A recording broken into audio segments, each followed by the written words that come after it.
tes doigts. Ton œuvre est parfaite, ton œuvre est parfaite. Merci pour l'argile que nous sommes entre tes doigts. Ton œuvre est parfaite, ton œuvre est parfaite. En toi nous devenons de l'or, en toi nous devenons de l'or. Tu investis ta propre vie en nous, tu nous donnes un cœur pur, inaltérable. En toi nous devenons de l'or, en toi nous devenons de l'or. La souffrance vient ôter la poussière pour nous faire entrer dans tes profondeurs. Je viens élever mes pensées pour ne former plus qu'un avec toi. Là où tes désirs sont les miens, là où mon cœur ne bat qu'au son de ta voix. Merci pour l'argile que je suis entre tes doigts. Ton œuvre est parfaite, ton œuvre est parfaite. Merci pour l'argile que nous sommes entre tes doigts. Ton œuvre est parfaite, ton œuvre est parfaite. En toi nous devenons de l'or, en toi nous devenons de l'or. Tu investis ta propre vie en nous, tu nous donnes un cœur pur, inaltérable. En toi nous devenons de l'or, en toi nous devenons de l'or. La souffrance vient ôter la poussière pour nous faire entrer dans tes profondeurs. En toi nous devenons de l'or, en toi nous devenons de l'or. Tu investis ta propre vie en nous, tu nous donnes un cœur pur, inaltérable. En toi nous devenons de l'or, en toi nous devenons de l'or. La souffrance vient ôter la poussière pour nous faire entrer dans tes profondeurs. Entrer dans tes profondeurs.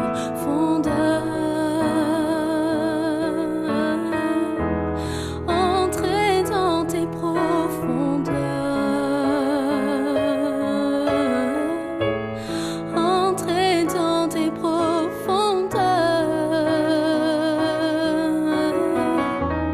Entrer dans tes profondeurs.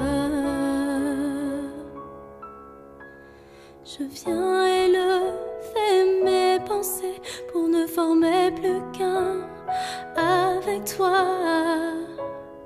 Là où tes désirs sont les miens, là où mon cœur ne bat qu'au son de ta voix. Merci pour l'argile que je suis entre tes doigts. Ton œuvre est parfaite, ton œuvre est parfaite.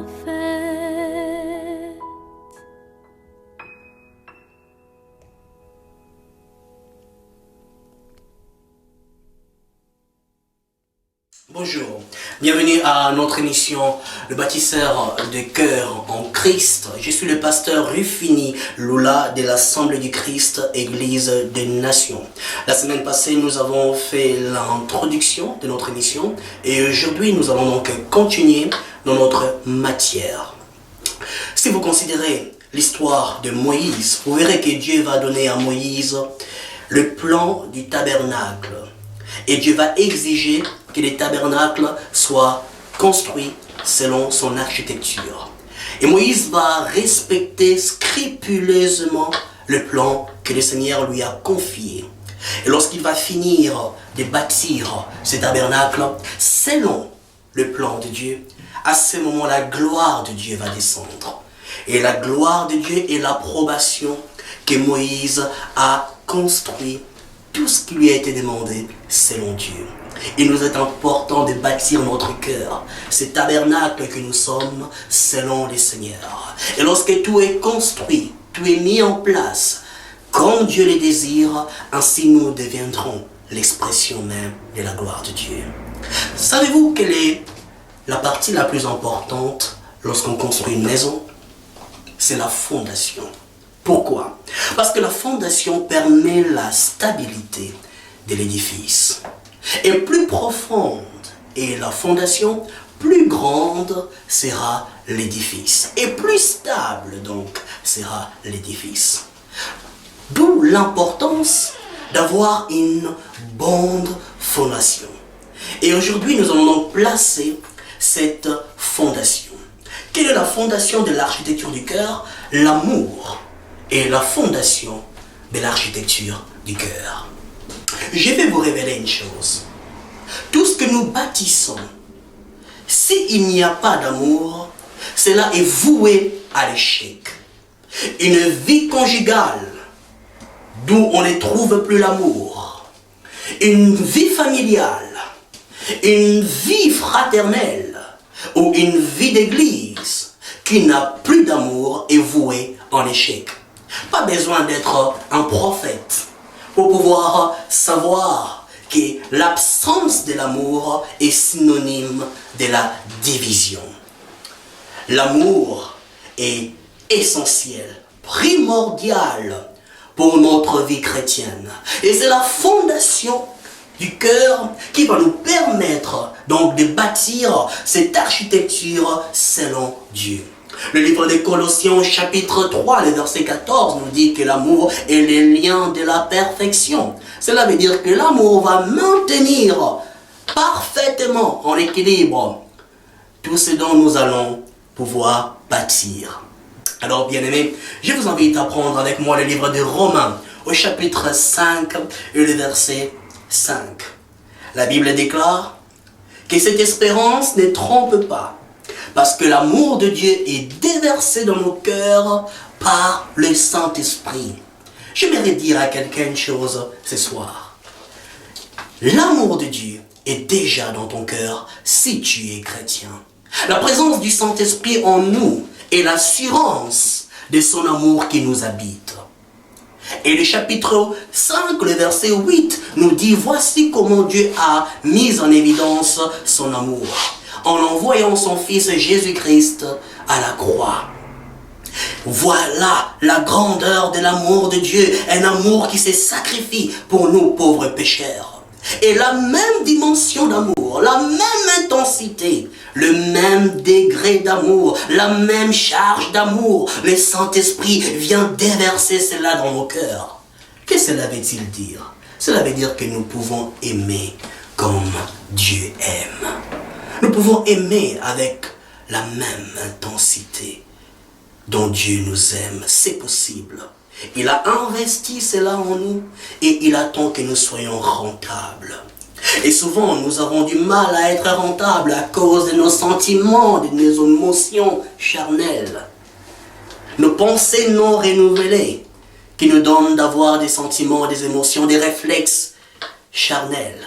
Mais nous allons faire ce travail durant cette série d'enseignements afin de nous aider à bâtir un cœur selon Dieu. Maintenant, considérons les attributs de l'amour. Le livre des Corinthiens, chapitre 13, le verset 1er nous dit que si je parle la langue des hommes et même celle des anges, mais que je n'ai pas l'amour, je suis un cuivre qui résonne ou une cymbale qui retentit. Si j'ai les dons de prophétie, la compréhension de tous les mystères et toute la connaissance, et si j'ai même toute la foi jusqu'à transporter des montagnes, mais que je n'ai pas l'amour, je ne suis rien. Et si je distribue tous mes biens aux pauvres, si même je livre mon corps aux flammes, mais que je n'ai pas l'amour, cela ne sert à rien. Le verset 4, l'apôtre Paul commence à nous expliquer ce que l'amour. L'amour est patient. Il est plein de bonté, l'amour n'est pas envié. L'amour ne se vante pas, il ne s'enfle pas d'orgueil. Il ne fait rien de malhonnête. Il ne cherche pas son intérêt. Il ne s'irrite pas, il ne soupçonne pas le mal. Il ne se réjouit pas de l'injustice, mais il se réjouit de la vérité. Il pardonne tout, il croit tout, il espère tout, il supporte tout. Comment est-ce possible? Comment pouvons-nous aider les pauvres? Comment pouvons-nous avoir les dons de prophétie? Comment pouvons-nous avoir une grande foi, faire de miracles, faire des choses extraordinaires, guérir le malade que le médecin déclare incurable? Mais malgré cela, manquer d'amour. Ce que nous devons comprendre, c'est que l'amour est une plénitude. C'est la plénitude de Dieu. Et aujourd'hui, nous allons nous arrêter à ce premier attribut qui nous est dit, l'amour est patient. En effet, je peux sortir dehors, faire du bien aux pauvres, mais avoir de l'impatience à l'égard de mon prochain. Avoir de l'impatience à l'égard de mon épouse, de mon époux, de mon frère, de ma soeur, de mon pasteur ou d'un collègue. Suis-je réellement une personne qui a de l'amour? Voyez-vous, il nous est important de comprendre cela. Je peux vouloir faire du bien à quelqu'un, mais être une personne qui cherche ses propres intérêts. Suis-je réellement une personne qui manifeste l'amour? Je peux vouloir même tous les dons de prophétie, toute la connaissance et avoir toute cette connaissance-là. Être un prophète merveilleux qui donne des détails par les paroles des connaissances et tout ce qu'il prophétise se réalise. Mais être une personne orgueilleuse, est-ce que j'ai vraiment de l'amour? Nous devons comprendre que c'est une plénitude et chaque aspect de l'amour doit se retrouver en nous avant que nous puissions réellement dire que nous avons et que nous manifestons l'amour du Seigneur. À quoi bon de sortir le matin, de voir une femme avec son bébé dehors en train de pleurer, donner 50 € à cette personne, rentrer chez moi et manifester l'impatience à l'égard de mon conjoint, de ma conjointe? À quoi bon faire tellement du bien à la société, mais être incapable de supporter ses frères, cette sœur au sein de l'église? À quoi bon? Et puis, on peut se vanter, mettre des vidéos sur YouTube, en train de montrer que nous donnons de l'argent à gauche, à droite. D'ailleurs, cela est un signe même d'orgueil. Mais on peut faire tout ce qu'on veut, on peut faire des prophéties, on peut faire tellement de choses. Mais si nous sommes incapables d'être patients à l'égard de l'autre, alors là, nous n'avons pas l'amour. Nous n'avons pas la plénitude de l'amour. L'amour est patient. La patience, c'est la capacité de supporter. Être capable de supporter l'autre. Être capable d'avoir une bonne attitude durant l'attente. Durant la saison où tu attends que l'autre soit transformé, tu dois garder une bonne attitude. Tu ne dois pas murmurer dans ton cœur. Voyez-vous, l'impatience nous amène absolument dans le péché. L'impatience nous amène absolument dans le mépris. Nous pouvons mépriser l'autre dans notre cœur à cause de notre impatience, dans l'intolérance et dans la colère. Et il est même prouvé dans le plan physiologique que lorsque nous sommes impatients, cela va augmenter notre tension artérielle et nous donner des maladies cardiovasculaires. Nos hormones vont aussi agir et nous deviendrons une personne colérique. Donc cela n'a aucun bénéfice sur le plan spirituel et sur le plan physique. Et je vous invite donc à écouter attentivement cet enseignement afin de développer cette fondation d'amour, mais un amour qui est patient. Alléluia. Bon, trois clés pour développer la patience. Il est important de dire que nous devons être patients, mais il nous est aussi important de comprendre comment devenir patient. La première chose que nous devons développer ou comprendre pour devenir patient, c'est expérimenter la nature du Christ et son caractère. Je répète, expérimenter la nature du Christ et son caractère.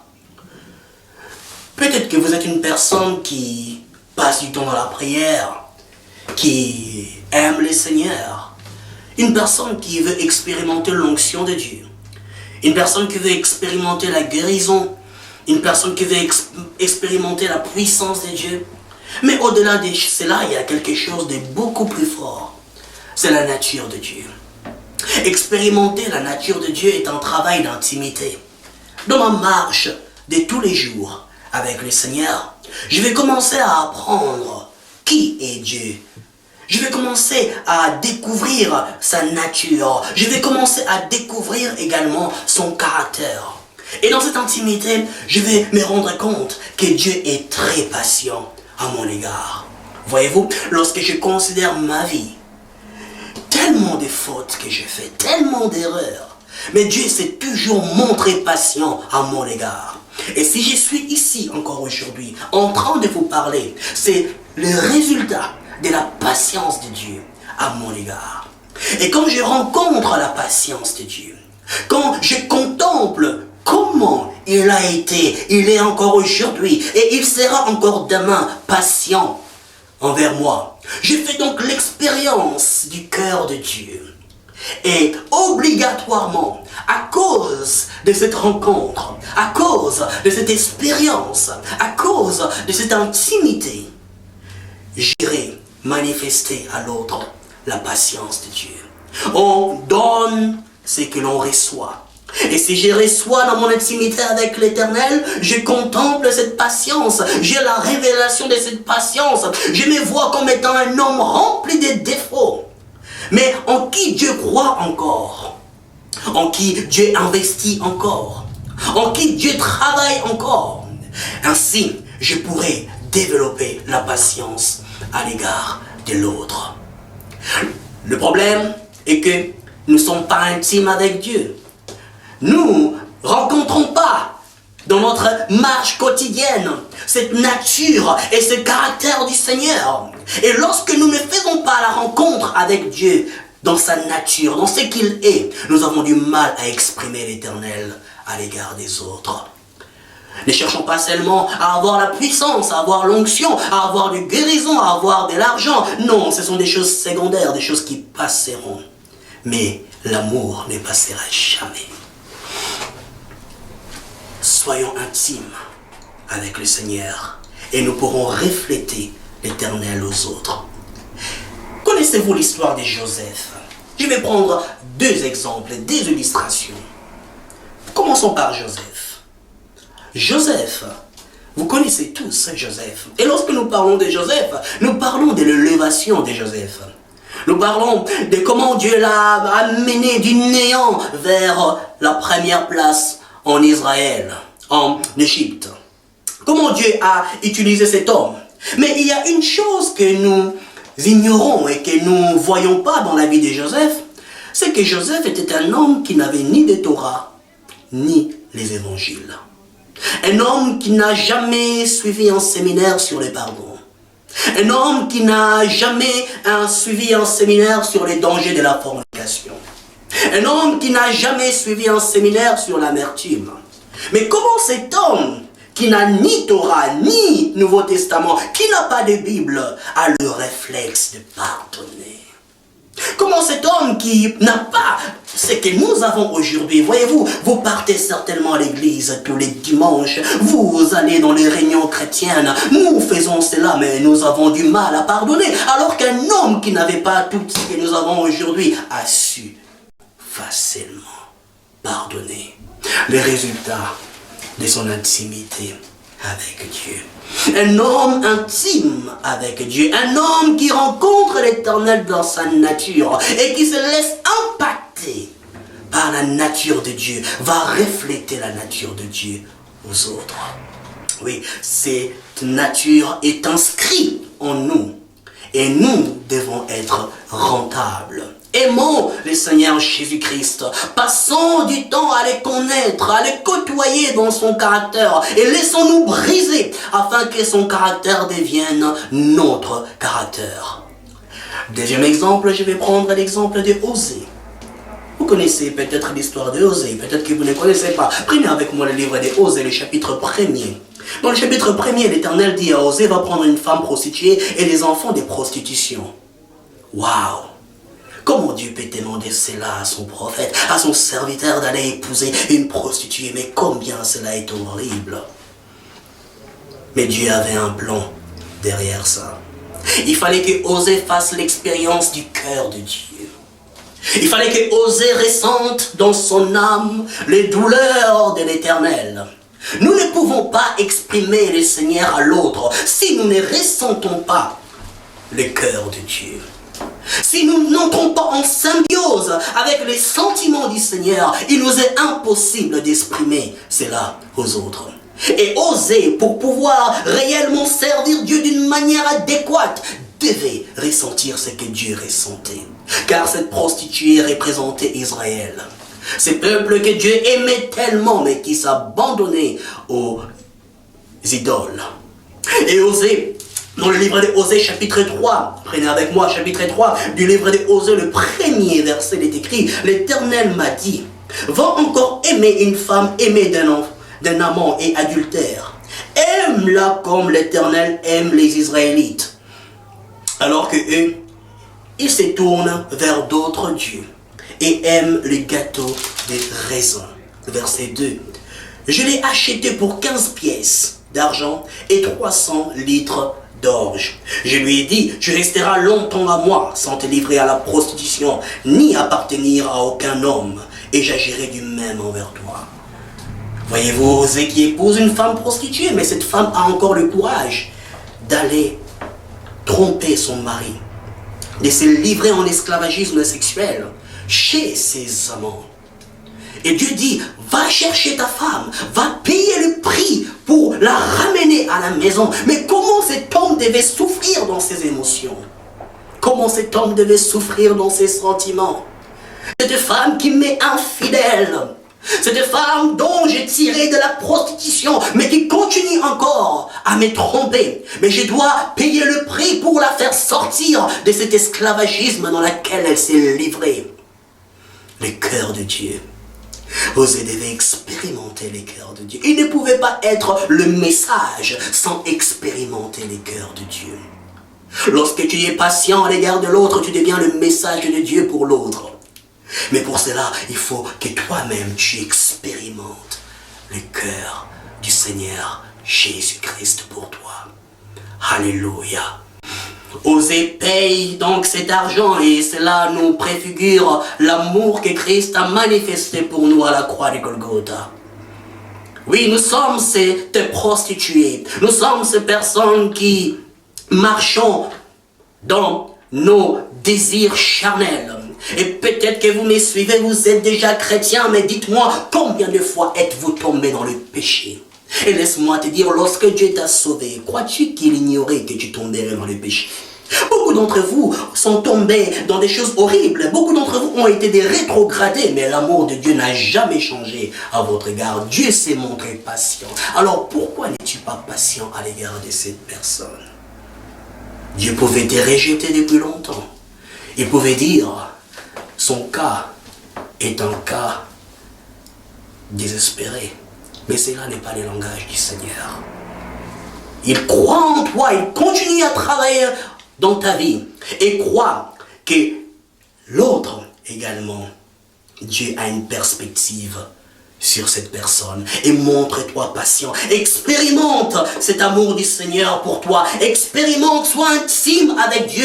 Développe le réflexe du Christ. Que la loi de l'Éternel soit inscrite dans ton cœur, comme cela a été pour Joseph. Et il a développé le réflexe de Dieu parce qu'il était la parole. Il était pleinement inscrit en lui. La parole était inscrite dans son cœur. Alléluia. Oui, merci Seigneur. Voici ce que nous devons être. Souviens-toi que Dieu est très patient envers toi. Et montre-toi patient envers cette personne. La deuxième chose, la deuxième clé que nous devons développer, c'est pouvoir développer une perspective prophétique sur l'autre. Alors je vais expliquer qu'est-ce que cela veut dire. Prenez avec moi le livre des Juges. Et si vous considérez le livre des Juges, nous allons être frappés par une vérité qui va changer notre manière de voir les choses. Juges au chapitre 6. Regarde Juge au chapitre 6, le verset 11. Puis l'ange de l'Éternel vint et il s'assit sous les térébintes d'Ophra, qui appartenait à Joas, membre de la famille d'Ebiézar. Son fils Gédéon battait du blé au pressoir pour le mettre à l'abri des Madianites. L'ange de l'Éternel lui apparut et lui dit, « L'Éternel est avec toi, vaillant héros. » Vous connaissez cette histoire de Gédéon. Et Dieu appelle Gédéon vaillant héros. Quel combat Gédéon a gagné? Il n'a encore gagné aucun combat. Quels sont les exploits que Gédéon a fait? Il n'a encore fait aucun exploit. Mais il y a deux choses que l'ange dit. L'Éternel est avec toi, vaillant héros. Voici la perspective prophétique que Dieu a sur la vie de Gédéon. Gédéon va dire, écoute, moi je suis du plus petit de la plus petite famille des Manassés, je suis un poltron, je suis un vaurien, j'ai tellement de faiblesses, je ne sais rien faire. Mais Dieu dit non, vaillant héros. Voyez-vous, développer la perspective prophétique sur l'autre, c'est pouvoir voir l'autre avec le regard du Seigneur Jésus-Christ. Certainement aujourd'hui, cette personne a beaucoup de faiblesses, a beaucoup de lacunes. Cette personne a beaucoup de manquements. Certainement aujourd'hui, cette personne est peut-être un poltron, mais Dieu ne l'appelle pas un poltron, Dieu l'appelle vaillant héros. Ce n'est pas parce que cette personne aujourd'hui a tellement de faiblesses et de lacunes que Dieu n'est pas avec lui. Non, Dieu est avec lui. Genèse 12, l'appel d'Abraham. Genèse 17, Dieu appelle Abraham à devenir mature, intègre. Mais de Genèse 12 à Genèse 17, Dieu était avec Abraham. Attention, même si cette personne a tellement de faiblesses aujourd'hui, laisse-moi te dire que ton frère, ton mari, ta soeur, cet homme dont tu dois manifester la patience à son égard, est un homme dont Dieu est avec. Ne regarde pas ses faiblesses, ne regarde pas ses manquements d'aujourd'hui, mais regarde-le avec la perspective du Christ. C'est ainsi que tu pourras être patient à son égard. Crois que cet homme que tu vois, cette femme que tu vois, deviendra demain mature. Une personne qui va gagner des victoires pour le Seigneur. Une personne qui a une destinée extraordinaire en Dieu et qui va pouvoir atteindre cette maturité pour pouvoir entrer dans cette destinée. Voyez-vous, lorsque un prince naît dans une famille, même si c'est un petit bébé, les gens vont lui approcher selon son rang. C'est un bébé, mais on va lui approcher comme étant un prince. On lui donnera les soins d'un prince. On lui parlera comme un prince. De même, Dieu agit avec nous. Nous sommes ses héritiers. Et dans nos faiblesses, dans nos lacunes, l'Éternel ne vient pas nous parler comme étant des esclaves. Il vient nous parler comme étant des princes. Il dit, vaillant héros, je ne te vois pas comme tu es aujourd'hui. Je ne te vois pas avec tes lacunes. Je ne te vois pas avec tes défauts. Je vois ton devenir. Et en moi, ton devenir est accompli, dit le Seigneur. Je dois apprendre à développer le même regard que Dieu pour l'autre. Je dois le voir comme un vaillant héros. Je dois le voir comme une femme mature. Je dois le voir comme une femme accomplie en Christ. Et je dois interagir avec cette personne comme Dieu vient interagir avec moi. Je vais te dire une chose. Si Dieu travaille dans ta vie, dis-toi qu'il travaille aussi dans la vie de l'autre. Ah oui. Si Dieu se montrait patient envers toi, dis-toi que Dieu se montre aussi patient envers l'autre dans ses faiblesses et dans ses lacunes. Si Dieu s'est montré tellement compatissant envers toi, dis-toi que Dieu se montre aussi compatissant à l'égard de l'autre. Alors ne condamnons pas très vite les gens en disant pour lui c'est foutu, pour lui c'est fini, c'est orgueil. Savez-vous qu'une personne orgueilleuse aujourd'hui peut devenir très humble demain? Oh, ok, oui, bien évidemment. Et si moi je les juge sur base de son orgueil aujourd'hui, et que je ne développe pas une perspective prophétique sur sa vie, je suis en train de les condamner et j'ignore le travail que Dieu est en train de faire dans son cœur. Et je dirais encore, vaut mieux commencer orgueilleux et finir humble que de commencer humble et finir orgueilleux. Oh, ok, oui. Je dois interagir avec cette femme, cet homme, cette sœur avec cette personne qui m'a blessé ou cette personne dont j'aimerais voir tellement de changements dans sa vie, mais ça prend du temps. Mais je dois interagir avec cette personne comme étant une personne qui demain ne sera plus le même.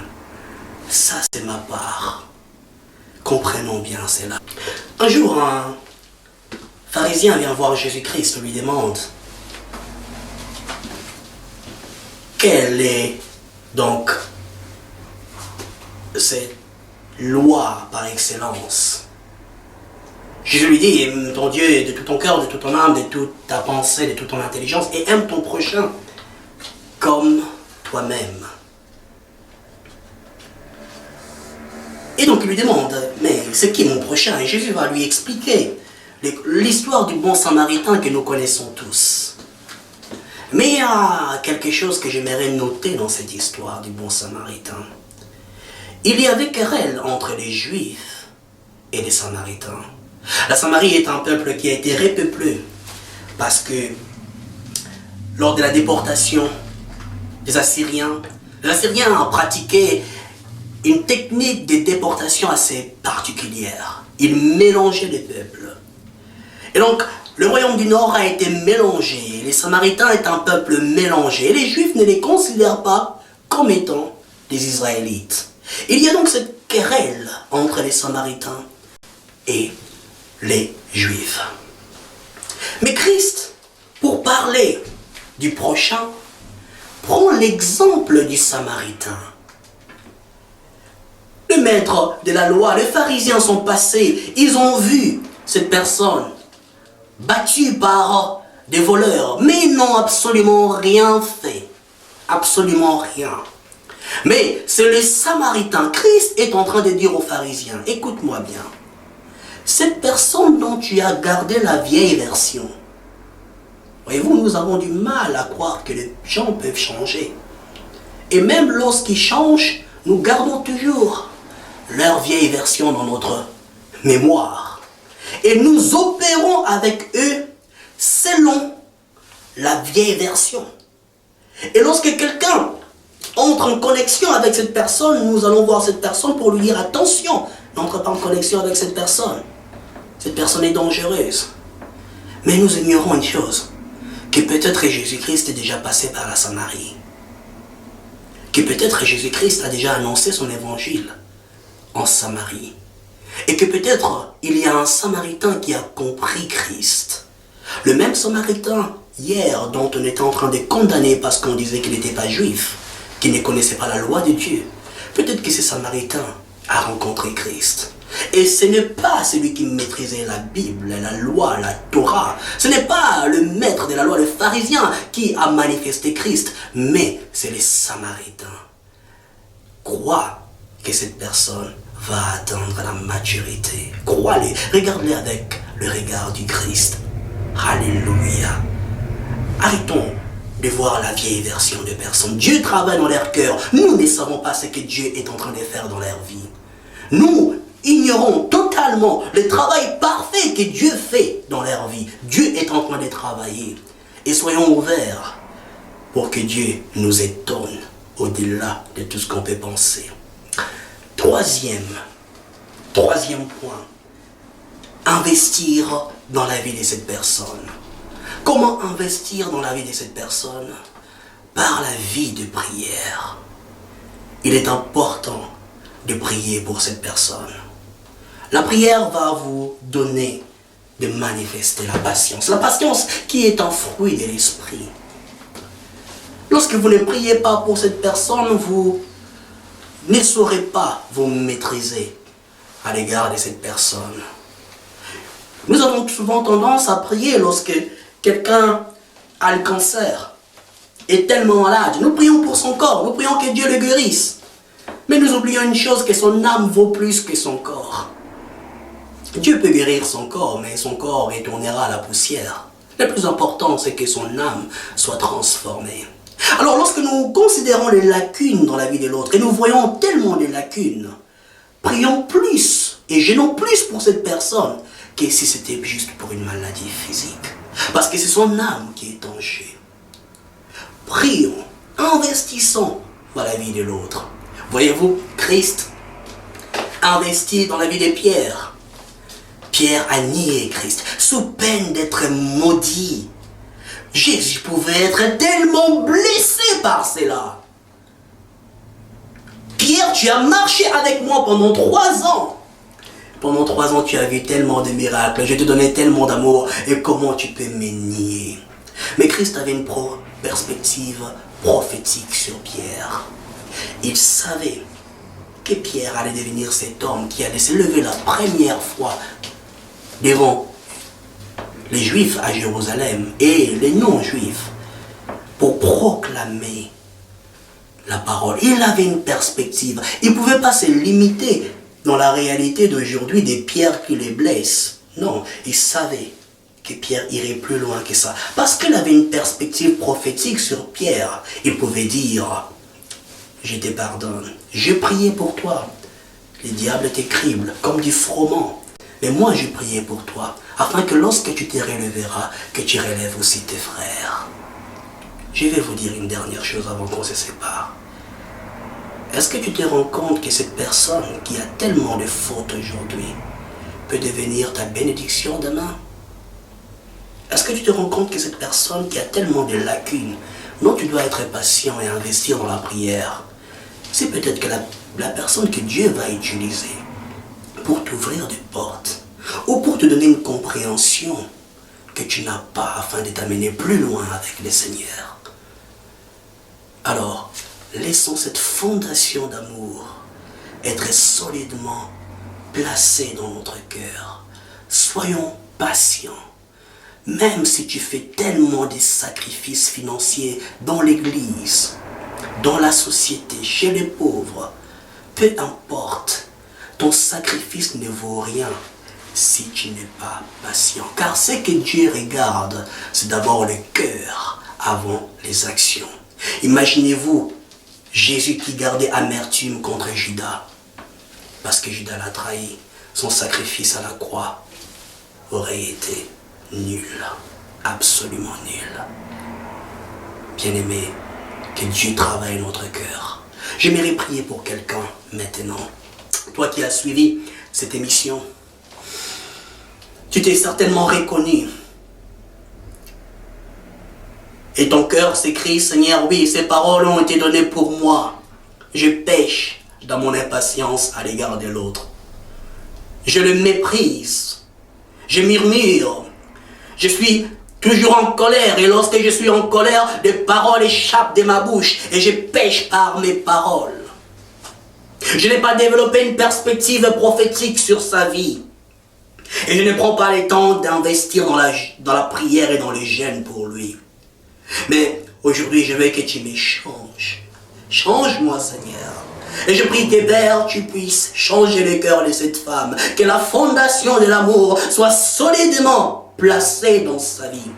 Dans ses couples, dans cette famille, dans cette église où il n'y a plus d'amour. Je prie que ton Saint-Esprit le visite. Restaure cette fondation, Père. Libère cette personne qui est dans son péché de l'impatience. Qui certainement, Père, ne fait pas la fornication, qui certainement ne fait pas des choses visibles, mais dont le cœur est rempli d'impatience, de péché. Seigneur, libère-nous de ces pierres d'achoppement qui nous éloignent de toi, au nom de Jésus-Christ. Amen. Nous vous invitons donc à suivre notre émission tous les samedis à 20h30. Soyons connectés, ne manquons pas les émissions. Et si vous manquez l'émission, vous pouvez toujours le voir en rediffusion. Et prenons le temps d'écouter ces enseignements et de laisser l'Éternel travailler notre intérieur. Et j'aimerais encore dire une dernière chose.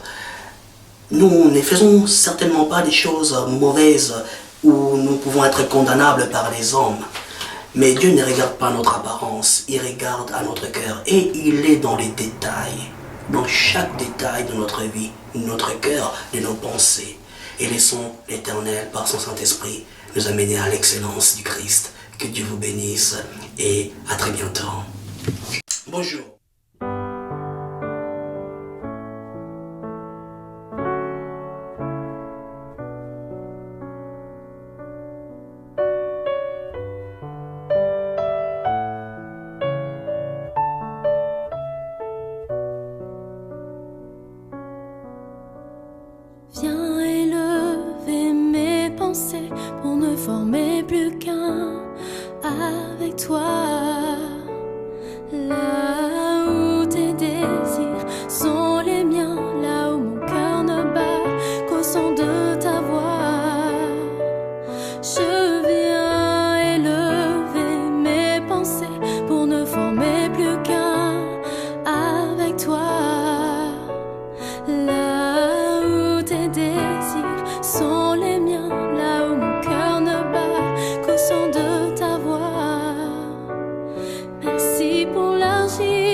Viens élever mes pensées pour ne former plus qu'un avec toi.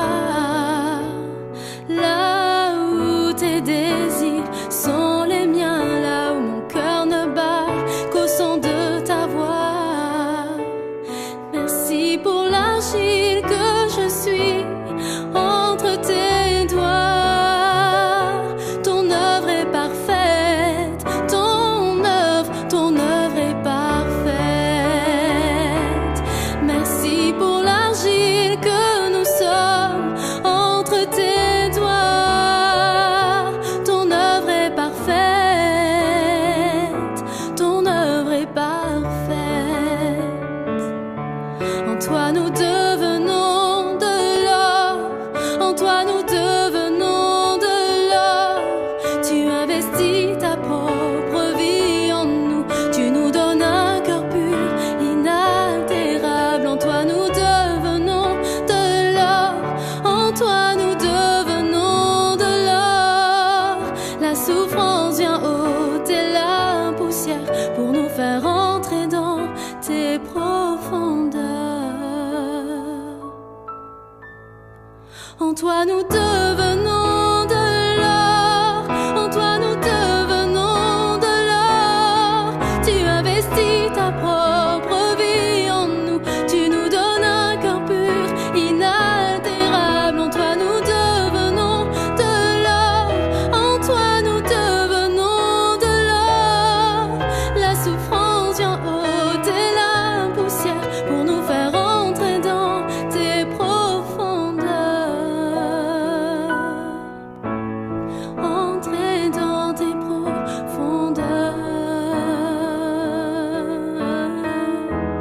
Entrer dans tes profondeurs. Entrer dans tes profondeurs. Entrer dans tes profondeurs. Je viens élever mes pensées pour ne former plus qu'un avec toi. Là où tes désirs sont